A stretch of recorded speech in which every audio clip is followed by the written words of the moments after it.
ഈ വീഡിയോയിൽ protect the rights of Palestinian people, ഇതിപ്പം അറബ് രാജ്യങ്ങൾ എടുത്തിരിക്കുന്ന ഒരു ടാഗ് ലൈൻ ആണ്. ഇത് വേറൊന്നും കൊണ്ടല്ല, ഇത് അറബ് രാജ്യങ്ങൾ മാത്രമല്ല, അമേരിക്കയിലുള്ള ഈ മുസ്ലിം കമ്മ്യൂണിറ്റിയിൽ പെടുന്ന ആൾക്കാരെല്ലാം തന്നെ, ഈ പാലസ്തീനിയൻ അനുകൂലികളായിട്ടുള്ള ആൾക്കാരെല്ലാം തന്നെ ഈ ഒരു ടാഗ് ലൈൻ ആണ് ഉയർത്തുന്നത്. ലോകമെമ്പാടും ഇപ്പോൾ ഇതിനെക്കുറിച്ചുള്ള ചർച്ചകളാണ് വന്നുകൊണ്ടിരിക്കുന്നത്. ഡൊണാൾഡ് ട്രംപ് ഇന്നലെ CNN ഒരു ഇന്റർവ്യൂ കൊടുത്തിട്ടുണ്ടായിരുന്നു. CNN റിപ്പോർട്ടർ ചോദിക്കുന്ന ചോദ്യം, മുസ്ലിം ബാൻ എന്തുകൊണ്ടാണ് താങ്കൾ നടപ്പിലാക്കാൻ ആഗ്രഹിക്കുന്നത്? പേരെടുത്ത് പറയാതെ ചില ഇസ്ലാമിക രാജ്യങ്ങളിൽ നിന്ന് വരുന്ന ആൾക്കാർക്ക് വിസ കൊടുക്കുന്നില്ല എന്ന് പറയുന്നതിന്റെ കാരണം, ആ തീരുമാനത്തിന്റെ പിന്നിലുള്ള വിഷയം എന്താണെന്നുള്ളതാണ് ചോദിക്കുന്നത്. അതിന് കൃത്യമായിട്ടുള്ള വിഷയം പുള്ളി പറയുന്നത് ഒറ്റ വാക്കാണ് പറയുന്നത്, ഹേറ്റ്രഡ്. അതായത് ആ രാജ്യങ്ങളിൽ നിന്ന് വരുന്ന ആൾക്കാർക്ക് അമേരിക്കയോട് വെറുപ്പാണ്. അത് വളരെ പ്രകടമാണ് അവരുടെ പ്രവൃത്തിയിലും അവരുടെ സംസാര രീതിയിലും. ഇൻഫാക്ട് അവരുടെ രാജ്യങ്ങളിൽ നടക്കുന്ന പ്രവൃത്തികളിലും അവരുടെ രാജ്യങ്ങൾ അമേരിക്കയുമായിട്ട് പുലർത്തുന്ന നയം, ഇതെല്ലാം തന്നെ ഈ ഒരു ഹേറ്റ്രഡ് ആണ് വിളിച്ചു പറയുന്നത് എന്നുള്ള രീതിയിൽ വളരെ വ്യക്തമായിട്ടുള്ള ഉത്തരമാണ് CNN റിപ്പോർട്ടർക്ക് ട്രംപ് കൊടുത്തത്. അതിൽ പുള്ളി ഊന്നി പറഞ്ഞത് ഇത് തന്നെയാണ്, ഹേറ്റ്രഡ്. അവർക്കുള്ളത് അൾട്ടിമേറ്റ് ഹേറ്റ്രഡ് ആണ്. അപ്പൊ അതിന് കുറച്ചുകൂടെ ചെകഞ്ഞ് ചോദിക്കുന്നുണ്ട്. എല്ലാ ആൾക്കാരെയും ഒരേപോലെ കാണാൻ കഴിയുമോ എന്നുള്ള രീതിയിലുള്ള ചോദ്യങ്ങളൊക്കെ വരുന്നുണ്ട്. ആ സ്പെസിഫിക് ചോദ്യത്തിന് സ്പെസിഫിക് ആയിട്ടുള്ള ഉത്തരം തന്നെ ട്രംപ് കൊടുക്കുന്നു എന്നുള്ളതാണ് നമ്മൾ മനസ്സിലാക്കേണ്ടത്. അതിൽ കൊടുക്കുന്ന ഉത്തരം വേറെ ഒന്നുമില്ല. ഒരു റിലീജിയൻ തന്നെ ഹേറ്റ്രഡ് ഇങ്ങനെ പ്രചരിപ്പിക്കുമ്പോൾ നമുക്ക് ഡിഫൈൻ ചെയ്യുന്നത് അത്ര എളുപ്പമല്ല. It's not easy to find out ആരാണ് അതിതീവ്ര നിലപാടുള്ള വിശ്വാസികൾ, ആരാണ് ലൈറ്റ് മൈൻഡഡ് ആയിട്ടുള്ള വിശ്വാസികൾ. ഇത് ഫൈൻഡ് ഔട്ട് ചെയ്യാൻ വളരെ ബുദ്ധിമുട്ടാണ്, പ്രത്യേകിച്ച് ഇസ്ലാമിൽ. കാരണം അവരുടെ ഉള്ളിൽ എത്രമാത്രം തീവ്രമായിട്ടുള്ള വിശ്വാസം ഉണ്ടെന്നുള്ളത് നമുക്കറിയില്ല. അവർ ഏത് മേഖലയിൽ, ഏത് മദ്രസയിൽ, ആരാണ് പഠിപ്പിച്ചത്, ഇതൊന്നും നമുക്കറിയത്തില്ലല്ലോ. അപ്പൊ അതുകൊണ്ട് നമുക്ക് സേഫ്റ്റി ആയിട്ടിരിക്കുക എന്നുള്ളത് വളരെ പ്രാധാന്യമാണ്. അതുകൊണ്ടാണ് ഈ നിയമം എന്നുള്ള രീതിയിലാണ് പുള്ളി പറഞ്ഞത്. പുള്ളിയുടെ സേഫ്റ്റി എന്ന് ഉദ്ദേശിച്ചത് ട്രംപിന്റെ സേഫ്റ്റി അല്ല, സേഫ്റ്റി ഫോർ അമേരിക്കൻ പീപ്പിൾ, അതാണ് ഉദ്ദേശിച്ചത്. ഇതിനകത്ത് നമുക്ക് പറയാനുള്ള മെയിൻ ആയിട്ടുള്ള കാര്യം എന്ന് പറഞ്ഞാൽ, എന്തുകൊണ്ടാണ് ഹമാസ് അഥവാ ഈ ഒരു ഗാസ സ്ട്രിപ്പ് ഇത്തവണ ഇത്രമാത്രം സ്ട്രഗിൾ ചെയ്യുന്നത്? എല്ലാ തവണയും ഇവർ ഇതുപോലെ തന്നെ അടിയും വഴക്കും ബഹളമൊക്കെ ഉണ്ടാക്കും, യുദ്ധം നടത്തും, എന്നിട്ട് ഇവർ തിരിച്ച് വളരെ ഈസി ആയിട്ട് പോയി അവിടെ റീസെറ്റിൽ ചെയ്യപ്പെടും. ഇതുപോലെ തന്നെയാണ് ഈ അറബ് രാഷ്ട്രങ്ങൾ മൊത്തം വിചാരിച്ചുകൊണ്ടിരുന്നത് ഇത്തവണയും അത് സംഭവിക്കുന്നു. പക്ഷെ ഇവിടെ അൺഫോർച്ചുനേറ്റ്ലി അതല്ല സംഭവിക്കുന്നത്. അതിന് കാരണം വേറെ ഒന്നുമില്ല, അതിന് ഹമാസ് തന്നെയാണ് അതിന്റെ കാരണം, വേറെ ഒന്നുമില്ല. ഇത്രയും കാലം ഇവർ ഇതുപോലെ ബ്രൂട്ടാലിറ്റി, ഇതുപോലെ ക്രൂരകൃത്യങ്ങൾ, മൃഗീയമായ നിലപാടോടുകൂടി ഇസ്രായേലിനെതിരെ കാലാകാലങ്ങളായിട്ട് ഇവർ ചെയ്തുകൊണ്ടിരിക്കുന്നുണ്ട്. പക്ഷെ ഇതാരും പുറത്തറിയുന്നില്ല എന്നുള്ളതാണ്. അഥവാ ഈ ഒരു തീവ്രവാദികളുടെ, ഈ ഒരു ഇന്തിഫാദക്കാരുടെ ഈ ഒരു ക്രൂരകൃത്യങ്ങൾ സഹിച്ച് ഒരു പരിധിയിലെത്തുമ്പം ക്ഷമ നശിച്ചിട്ട് ഇസ്രായേൽ തിരിച്ചടിക്കാൻ തുടങ്ങും.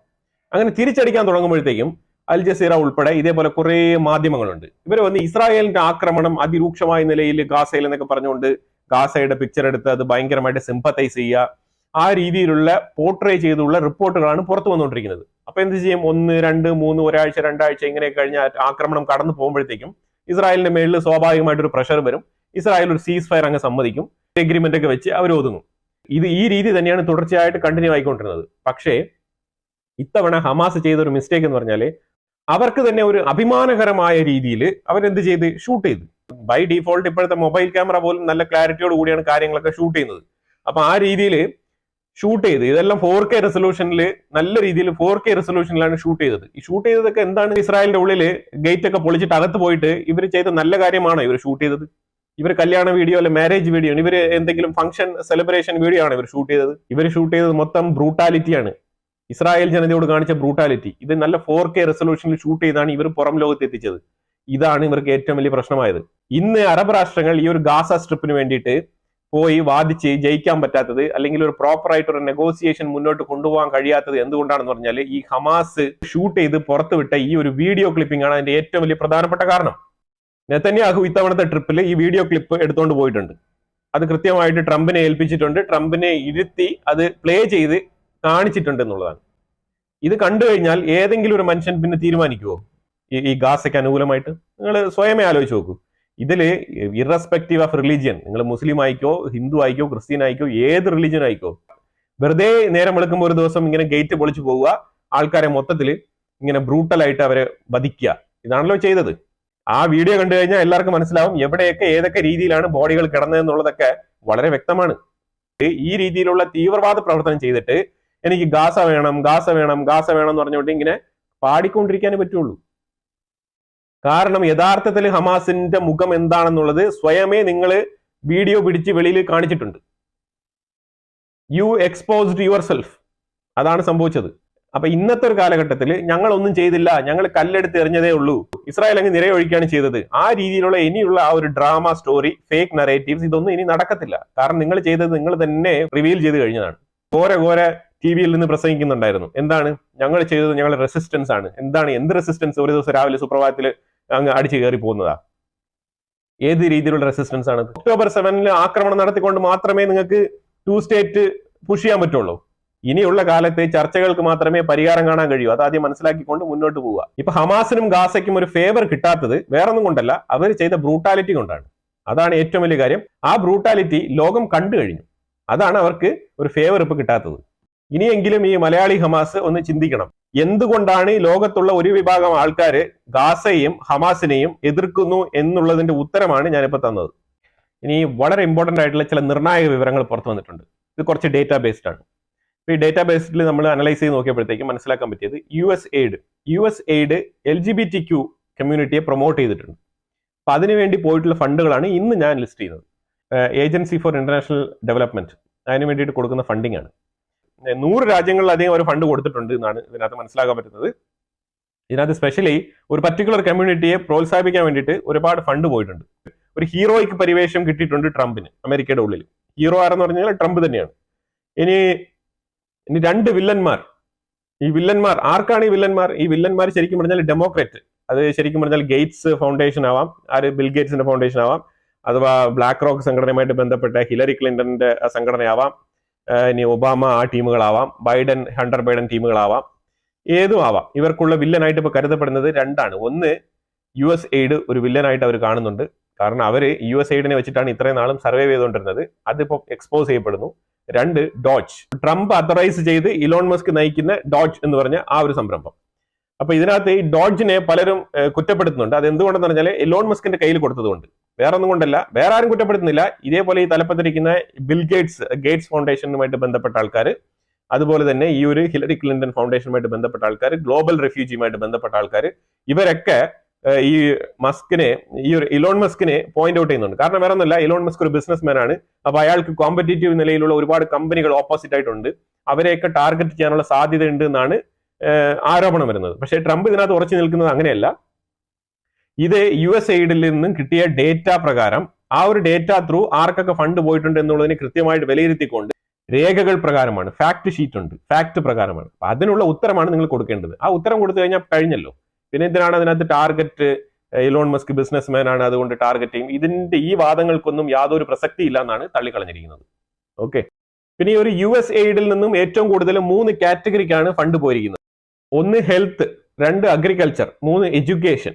ഇങ്ങനെ 3 കാറ്റഗറിയിലായിട്ടാണ് ഈ ഫണ്ടുകൾ ഏറ്റവും കൂടുതൽ പോയിരിക്കുന്നത്. ഇതിൽ എഡ്യൂക്കേഷൻ കാറ്റഗറിയിലും ഹെൽത്ത് കാറ്റഗറിയിലൊക്കെ മാറി പല രീതിയിലൊക്കെ ഫണ്ടിങ് സോഴ്സ് ഒക്കെ പോയിട്ടുണ്ടെന്നുള്ളതാണ്. ഇതിൽ ഏറ്റവും കൂടുതൽ ഈ ഒരു മഴവിൽ സംഘടനയെ പ്രൊമോട്ട് ചെയ്തതായിട്ടാണ് കാണുന്നത്. കൂടുതൽ മഴവിൽ ആൾക്കാർക്ക് കൂടുതൽ പ്രചാരണം നേടിക്കൊടുക്കാനും, ഈ മഴവിൽ എന്ന് പറയുമ്പോൾ മനസ്സിലായല്ലോ, LGBTQ++ കമ്മ്യൂണിറ്റി എന്ന് വേണമെങ്കിൽ നിങ്ങൾക്ക് പറയാം. പല സ്ഥലങ്ങളിലും അവരുടെ സാമീപ്യം ഉള്ളതായിട്ട് ധരിപ്പിക്കാനും ആ രീതിയിലുള്ള ഫണ്ടിങ് ഒക്കെ ഇതിനകത്ത് കൂടുതൽ പോയിട്ടുള്ളതായിട്ടാണ് കാണാൻ കഴിയുന്നത്. ഇത് ശരിക്കും പറഞ്ഞാൽ ഞെട്ടിപ്പിക്കുന്ന ചില സത്യങ്ങളാണ്. ഞാൻ LGBTQ-നെ കുറിച്ച് ഒരു വീഡിയോ ആദ്യമേ ചെയ്തിട്ടുണ്ട്. നിങ്ങൾ കണ്ടില്ല എന്നുണ്ടെങ്കിൽ അതൊന്ന് കാണണം. അത് കണ്ടിട്ട് തിരിച്ച് നിങ്ങൾ ഇത് കാണുമ്പോഴത്തേക്കും നിങ്ങൾക്ക് കൃത്യമായിട്ട് കുറച്ച് കാര്യങ്ങൾ വ്യക്തമായിട്ട് മനസ്സിലാക്കാൻ കഴിയും. അപ്പൊ അതുകൊണ്ട് ഈ ഒരു LGBTQ കമ്മ്യൂണിറ്റിനെ എന്തുകൊണ്ടാണ് ഇവർ ഇത്രമാത്രം പ്രൊമോട്ട് ചെയ്യുന്നത്? അതായത് സാധാരണക്കാരായിട്ട് ജീവിക്കുന്ന ആൾക്കാരെ വരെ LGBTQ കമ്മ്യൂണിറ്റിയിലോട്ട് മാറ്റുന്ന രീതിയിലുള്ള ഒരു കൺവേർഷൻ പ്രോസസ്സിന് വേണ്ടിയിട്ടാണ് ഈ പൈസകൾ മൊത്തം ചെലവാക്കിയിരിക്കുന്നത്. ഗ്വാട്ടമാലയ്ക്ക് ഏതാണ്ട് $2 മില്യൺ കൊടുത്തിട്ടുണ്ട്. അതായത് $20 ലക്ഷം. എന്തിനു വേണ്ടിയിട്ടാണെന്ന് അറിയാമോ? അതായത് ഇത് ഹെൽത്ത് എന്നുള്ള നിലയിലാണ് കൊടുത്തിരിക്കുന്നത്. കാര്യം വേറെ ഒന്നുമല്ല, അതായത് ഈ ഒരു LGBTQ കമ്മ്യൂണിറ്റിയിൽപ്പെട്ട ആൾക്കാരെ ഈ ഗ്വാട്ടമാലയിൽ കൊണ്ടുപോയിട്ട് അവിടെ അവർക്ക് ഈ ഒരു ജെൻഡർ ചേഞ്ച് ചെയ്യാനുള്ള സർജറി അവിടെ ചെയ്യാൻ പറ്റും. അപ്പൊ ആ ഒരു സർജറി ചെയ്യാനും ഈ ഒരു LGBTQ കമ്മ്യൂണിറ്റിയെ അക്കോമഡേറ്റ് ചെയ്യാനും അത് റെഫ്യൂജി ആണെങ്കിൽ പോലും ഗ്വാട്ടമാലയിൽ സാധ്യമാണ്. അതായത് ഇല്ലീഗൽ എമിഗ്രന്റ് ആയാൽ പോലും ഗ്വാട്ടമാലയിൽ അവർക്ക് സാധിക്കും എന്നാണ് മനസ്സിലാക്കാൻ കഴിയുന്നത്. നിങ്ങൾ ഇല്ലീഗൽ എമിഗ്രന്റ് ആണെങ്കിൽ പോലും LGBTQ കമ്മ്യൂണിറ്റിയിൽപ്പെട്ട ആൾക്കാരാണെന്നുണ്ടെങ്കിൽ നിങ്ങൾക്ക് ഒരു അഡ്വാൻറ്റേജ് അമേരിക്കയിൽ കിട്ടിയിരുന്നു എന്നുള്ളതാണ് മനസ്സിലാക്കേണ്ടത്. നിങ്ങൾക്ക് വേണ്ടി പൈസ മുടക്കാൻ ആൾക്കാർ ഉണ്ടായിരുന്നു എന്നാണ് ഈ ഒരു റിപ്പോർട്ട് പറയുന്നത്. നിങ്ങൾ LGBT കമ്മ്യൂണിറ്റി ആവണമെന്ന് പോലും നിർബന്ധമൊന്നുമില്ല. നിങ്ങൾ സ്വന്തം താല്പര്യപ്രകാരം എനിക്ക് ജെൻഡർ ചേഞ്ച് ചെയ്യണം എന്ന് പറഞ്ഞിട്ട് പോയാൽ പോലും നിങ്ങൾക്ക് സ്റ്റിറോയിഡും കാര്യങ്ങളൊക്കെ കുത്തിവെച്ച് നിങ്ങളുടെ ജെൻഡർ ഒക്കെ ചേഞ്ച് ചെയ്ത് നിങ്ങൾക്ക് കംപ്ലീറ്റ് ഓർഗൻ സർജറി വരെ ചെയ്ത് വിടാനുള്ള കപ്പാസിറ്റി ഉള്ള ഒരു രാജ്യമാണ് ഗ്വാട്ടമാല. അതിനുള്ള കംപ്ലീറ്റ് സംവിധാനങ്ങൾ അവിടെ ഉണ്ട് എന്നുള്ളതാണ് മനസ്സിലാക്കേണ്ടത്. അതിന് ഫണ്ട് പോയിരുന്നത് ഈ ഒരു US aidൽ നിന്നാണ്. ഏതാണ്ട് $20 ലക്ഷം സിംപ്ലി പറഞ്ഞു കഴിഞ്ഞാൽ സെക്സ് ചേഞ്ചിന് വേണ്ടിയിട്ട് US എയ്ഡ് $20 ലക്ഷം മുടക്കിയിട്ടുണ്ട്. $15 മില്യൺ അഫ്ഗാനിസ്ഥാന് താലിബാന് കൊടുത്തിട്ടുണ്ട് ക്വാണ്ടം പർച്ചേസ് ചെയ്യാൻ വേണ്ടിയിട്ട്. ഇത് ശരിക്കും ക്വാണ്ടം മേടിക്കാൻ തന്നെയാണോ എന്നുള്ള നിലയിൽ ഡൗട്ടൊക്കെ ഉണ്ട്. ഇത് വേറെ എന്തെങ്കിലും റീസണിന് വേണ്ടിയിട്ട് ഈ താലിബാനിന് പൈസ കൊടുക്കാൻ വേണ്ടിയിട്ട് ഇവർ കണ്ടെത്തിയ ഒരു ലൂപ്പ് ഹോൾ ആയിട്ടാണ് ഈ ഒരു ക്വാണ്ടം മേടിക്കൽ എന്നുള്ള രീതിയിലുള്ള ഒരു വാർത്തയാണ് വരുന്നത്. ഇതിന് പിന്നാമ്പുറത്തുള്ള യഥാർത്ഥ ചേതോ വികാരം വേറെയാണെന്നാണ് മനസ്സിലാക്കുന്നത്. തീവ്രവാദത്തിന് പൈസ കൊടുത്തതാണെന്ന് പൊതുവിൽ മനസ്സിലാക്കാൻ കഴിയുന്നത്. $5 ലക്ഷം നേപ്പാളിന് കൊടുത്തിട്ടുണ്ട്. നേപ്പാളിന് എന്തിനാണെന്ന് പറഞ്ഞാൽ ഏത്തീസം പ്രോത്സാഹിപ്പിക്കാൻ വേണ്ടിയിട്ട് നോൺ റിലീജിയസ് ആൾക്കാരെ ക്രിയേറ്റ് ചെയ്യാൻ വേണ്ടിയിട്ട് അവിടെ പൈസ കൊടുത്തിട്ടുണ്ട്. $5 ലക്ഷം നേപ്പാളിന്. ഇവർ എന്തൊക്കെ കാര്യങ്ങളിലാണ് ഈ ഒരു US എയ്ഡ് ഫോക്കസ് ചെയ്യുന്നുള്ളതാണ്. അതായത് സാധാരണക്കാരന്റെ പഠിത്തത്തിനോ എഡ്യൂക്കേഷനോ അല്ലെങ്കിൽ ആഫ്രിക്കയിലേക്ക് എത്രയോ ആൾക്കാർ സ്കൂൾ പുസ്തകം മേടിക്കാനുള്ള പൈസ പോലും ഇല്ലാതെ ജീവിക്കുന്നുണ്ടായിരിക്കും. ഒരു നേരത്തെ ആഹാരമോ അല്ലെങ്കിൽ എന്തെങ്കിലും വസ്ത്രം മേടിക്കാനൊക്കെ പൈസ ഇല്ലാത്ത ആൾക്കാരുണ്ടാവും. അവർക്കൊക്കെ കൊടുക്കുന്ന രീതിയിലുള്ള പദ്ധതികളൊക്കെ രൂപീകരിക്കാണ്ട് ഇവന്മാര് ഈ ഒരു ഡീപ് സ്റ്റേറ്റ് അമേരിക്കയിൽ ഇരുന്നുകൊണ്ട് ഈ ഒരു US എയ്ഡിനെ എങ്ങനെയാണ് മാനിപ്പുലേറ്റ് ചെയ്ത് അവരെങ്ങനെയാണ് മിസ്യൂസ് ചെയ്തിരിക്കുന്നതിനെ കുറിച്ചുള്ള ഒരു വിവരണമാണ് ഞാനിവിടെ തന്നുകൊണ്ടിരിക്കുന്നത്. എത്തീസം ഒക്കെ ഓരോരുത്തരുടെ സ്വന്തം താല്പര്യമാണ്. അവർക്ക് വേണമെങ്കിൽ അവരുടെ ഉള്ളിൽ തന്നെ അവർക്ക് ഡെവലപ്മെന്റ് ഉണ്ടായി അവർ സ്വന്തമായിട്ട് ഒരാൾ വ്യക്തിപരമായിട്ട് ഒരാൾക്ക് എത്തിയസ്റ്റ് ആയിട്ട് ജീവിക്കാം. അതിനുള്ള പൂർണ്ണ സ്വാതന്ത്ര്യമുണ്ട്. അതിന് ഒരാൾ ഫണ്ട് കൊടുക്കേണ്ട ആവശ്യമുണ്ടോ? ഈ റിലീജിയസ് ഫണ്ടമെന്റലിസം എന്നുള്ള കാര്യങ്ങളിൽ നിന്ന് മാറി ജീവിക്കുമ്പം പല റിലീജിയനിലുള്ള കാര്യങ്ങളൊക്കെ വായിച്ച് മനസ്സിലാക്കി കഴിയുമ്പോൾ ആൾക്കാർ സ്വമേധയായിട്ട് അവർ എത്തിയസ്റ്റ് ആയിട്ട് മാറിക്കോളും. അതിന് റിലീജിയൻ ഒന്ന് പഠിച്ചാൽ മതി, അത്രേ ഉള്ളൂ. പിന്നെ LGBT കമ്മ്യൂണിറ്റിക്ക് മ്യൂസിക് ഫെസ്റ്റിവൽ നടത്താൻ വേണ്ടിയിട്ട് ഈ LGBT കമ്മ്യൂണിറ്റിക്ക് മഴവിൽക്കാർക്ക് മ്യൂസിക് ഫെസ്റ്റിവൽ നടത്താൻ വേണ്ടിയിട്ട് ഇവർ എപ്പോഴും ഈ ഒരു മഴവിൽ കൾച്ചറുള്ള പതാകയൊക്കെ പിടിച്ചുകൊണ്ട് ആ കളറിലുള്ള കളർ കോഡിങ് ഡ്രസ്സൊക്കെ ധരിച്ചുകൊണ്ട് ഇവർ ചില ഫെസ്റ്റിവൽസും മ്യൂസിക് ക്യാമ്പയിൻസും കാര്യങ്ങളൊക്കെ നടത്തും. നമ്മുടെ നാട്ടിൽ പല ക്യാമ്പയിൻസ് ഒക്കെ നടക്കാറുണ്ട്. അതിന്റെയൊക്കെ ഫണ്ടുകൾ എവിടെ നിന്ന് വരുന്നു ചോദിച്ചു കഴിഞ്ഞാൽ എനിക്കറിയത്തില്ല. പക്ഷേ കൊളംബിയ എന്ന് പറഞ്ഞ രാജ്യത്തിന് $45,000 ഇതിനു വേണ്ടി മുടക്കിയിട്ടുണ്ടെന്നുള്ളതാണ്.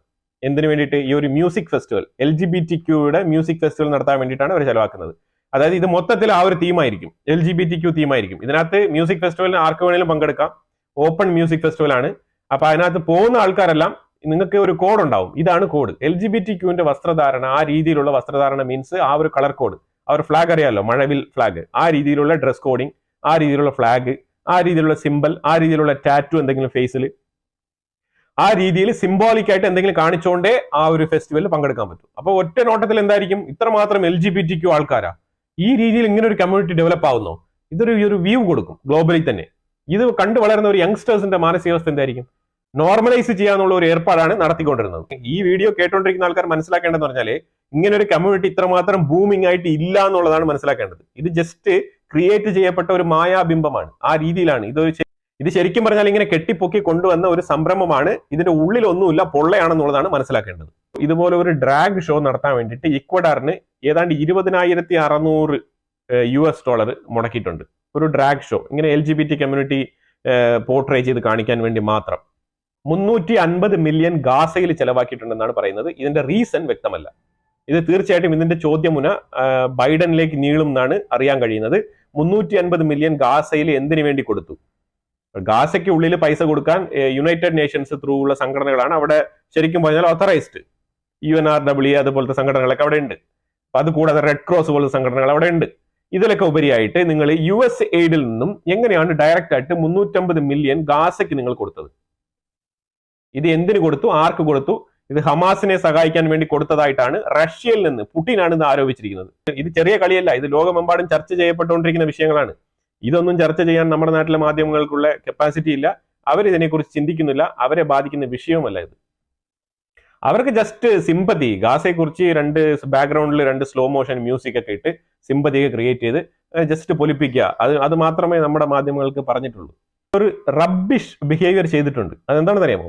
ഏതാണ്ട് $32,000 മുടക്കിയിട്ടുണ്ട് പെറു എന്ന് പറഞ്ഞ നാട്ടിലേക്ക്. പെറു എന്ന് പറഞ്ഞാൽ അറിയാമല്ലോ, ലാറ്റിൻ അമേരിക്കൻ ഭാഗത്ത് കിടക്കുന്ന ഒരു രാജ്യമാണ്. ഒരു $32,000 മുടക്കിക്കൊണ്ട് കോമിക്സ്, അതായത് ഈ ഒരു ചെറുകഥ പുസ്തകങ്ങൾ, കോമിക്സ് അറിയാമല്ലോ. കോമിക്സ് ആരാണ് വായിക്കുന്നത്? കൊച്ചു കുട്ടികളാണ് കൂടുതൽ കോമിക്സ് വായിക്കുന്നത്.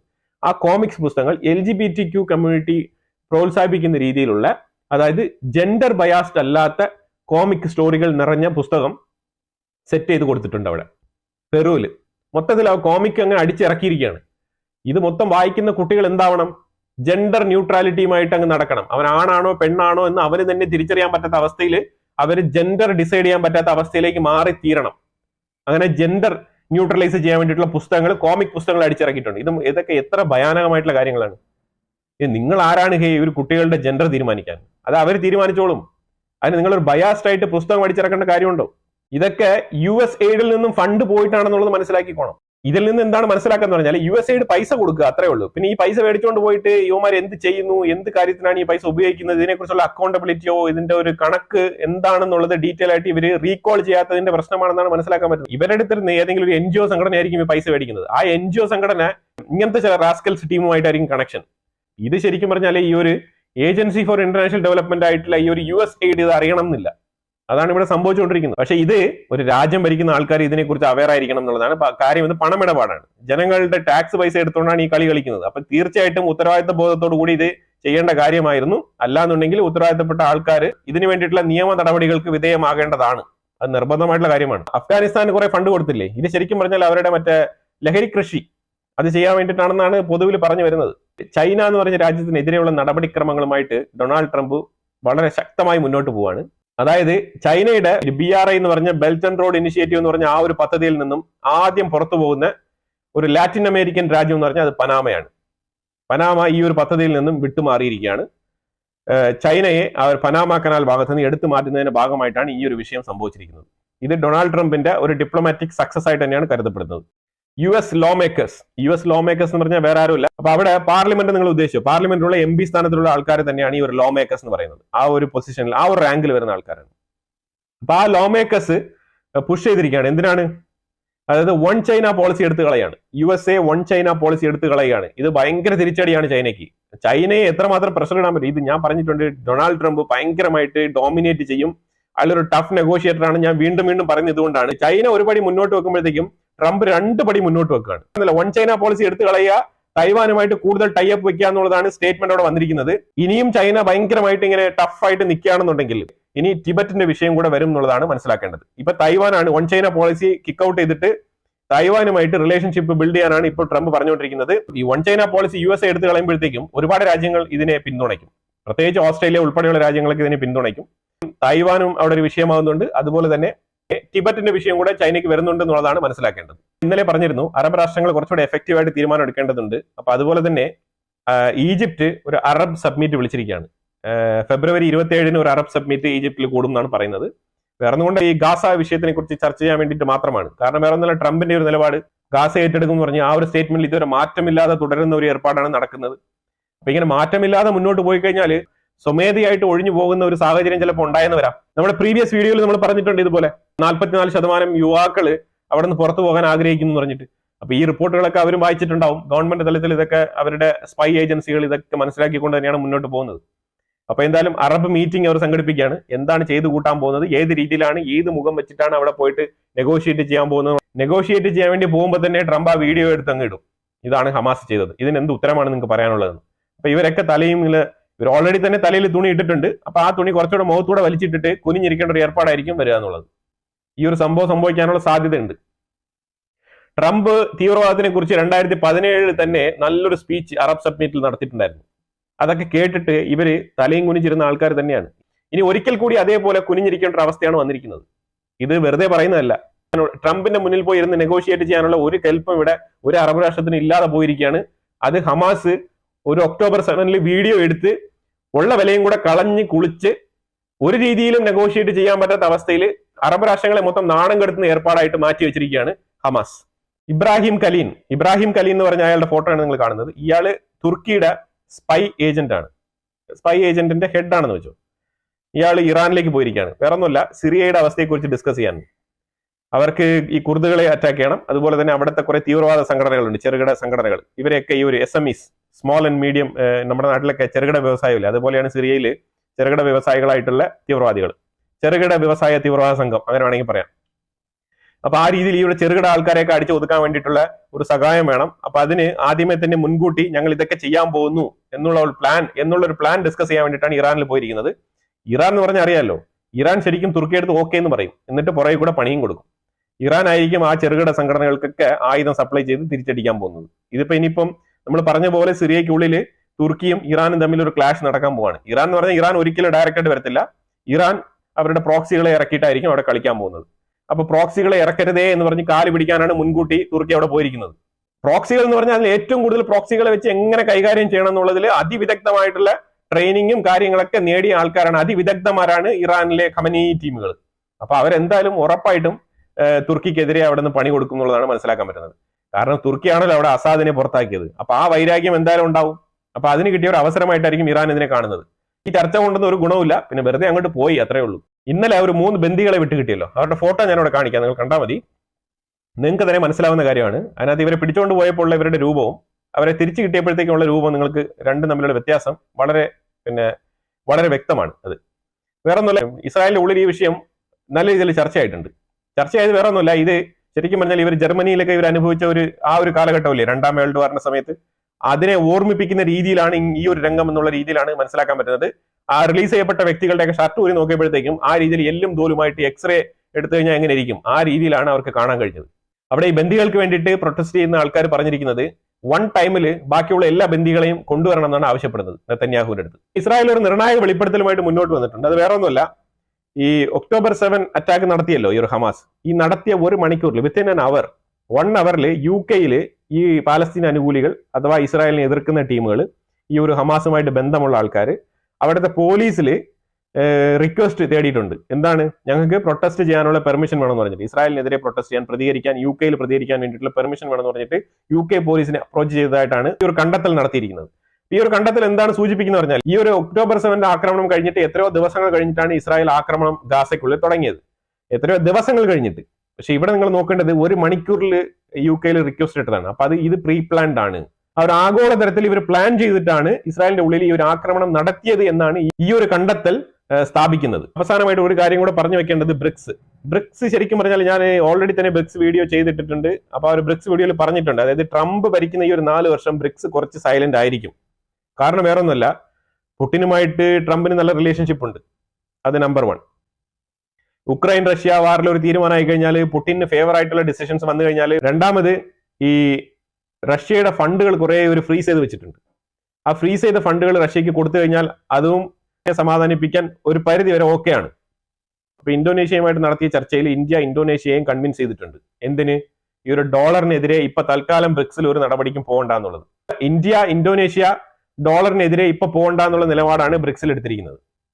അപ്പൊ ഈ 2 രാജ്യങ്ങൾ ഇങ്ങനെ ഒരു തീരുമാനം എടുത്തു. റഷ്യ ആണെങ്കിൽ 50-50, അത് കുറച്ച് സൈലന്റ് ആയിട്ട് ഇപ്പോൾ ഇരിക്കുന്ന ഒരു അവസ്ഥയാണ്. ആകെ ഡോളറൈസേഷന് വേണ്ടിയിട്ട് മുന്നോട്ട് പോകാൻ നിൽക്കുന്ന രാജ്യങ്ങൾ 2 ആണ്. അതിലൊന്ന് ഇറാൻ, പിന്നെ ഒന്ന് ചൈന. ഈ 2 രാജ്യങ്ങളാണ് വളരെ ശക്തമായ നിലപാടുമായിട്ട് നിൽക്കുന്നത്. പക്ഷെ അതിന് മെജോറിറ്റി ഇല്ലാണ്ട് അവിടെ ഒന്നും ചെയ്യാൻ കഴിയില്ല എന്നുള്ളതാണ്. അപ്പൊ ഇതാണ് ബ്രിക്സിലെ അവസ്ഥ. ബ്രിക്സിന്റെ ഉള്ളിൽ ഒരു അൺസർട്ടനിറ്റി ഉണ്ട് എന്നുള്ളതാണ് മനസ്സിലാക്കാൻ പറ്റുന്നത്, ഒരു അനിശ്ചിതത്വം. അതെന്തായാലും ഉണ്ടാവും. കാരണം ട്രംപ് വന്നു കഴിഞ്ഞാൽ ഇത് സംഭവിക്കും എന്നുള്ളത് നമ്മൾ ഓൾറെഡി തന്നെ പറഞ്ഞിരുന്ന കാര്യമാണ്. ബ്രിക്സ് കറൻസി അഥവാ ഡോളറൈസേഷനെ പിന്തുണയ്ക്കില്ല എന്ന് ബ്രിക്സിൽ ഇന്ത്യയുടെ നിലപാട് വ്യക്തമാക്കിയിട്ടുണ്ടെന്നുള്ളതാണ്. ഈ വിഷയങ്ങളെക്കുറിച്ചുള്ള അഭിപ്രായങ്ങൾ കമന്റ് ബോക്സിൽ രേഖപ്പെടുത്തുക. വീഡിയോ ഇഷ്ടപ്പെട്ടു കഴിഞ്ഞാൽ ലൈക്ക് ചെയ്യുക, ഷെയർ ചെയ്യുക. അതുപോലെ തന്നെ നിങ്ങൾ ആദ്യമായിട്ടാണ് ചാനൽ കാണുന്നുണ്ടെങ്കിൽ മറക്കാതെ സബ്സ്ക്രൈബ് ചെയ്യുക. വീണ്ടും അടുത്ത വിഷയമായിട്ട് വരാം. Thank you so much.